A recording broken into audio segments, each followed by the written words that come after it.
Hey guys, so today we are talking about probably the most famous work by Richard Wagner.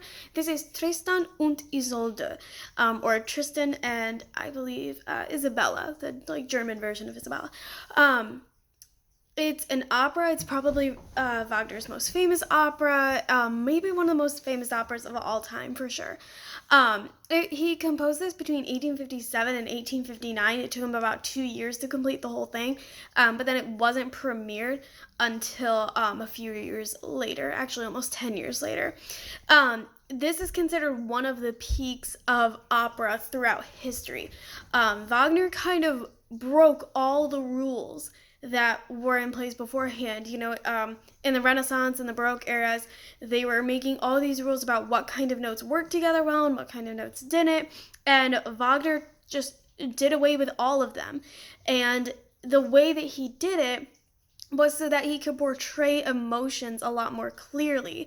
So when he wanted something to sound like longing or like hope, he used tension between notes to make us feel tension in our emotions. So it was really genius, and it laid that foundation for pretty much every composer that came after him.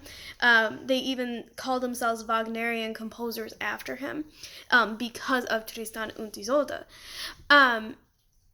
Wagner himself did not refer to this work as an opera. He called it a drama, or the German word for drama. And by this, he essentially meant that the story and the characters, they were just as important as the music. This work itself was not just a work of music, it was more than that.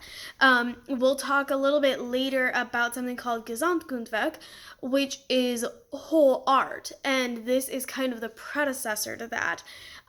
So while this was based on a medieval love story, Wagner did end up writing the entire opera himself. So he wrote not only the large pieces of music in it, but he also wrote the libretto, which is basically what would be the spoken lines in a musical. So I've linked down below the prelude to this. The whole opera is really long. It's about 4 hours, and it's a little dark. It's pretty intense. I think going to see a Wagnerian opera, especially Tristan und Isolde, being 4 hours of not so happy stuff, can kind of be challenging to do. The music is absolutely incredible and you enjoy listening to the music, but the storyline itself for 4 hours, it's a lot.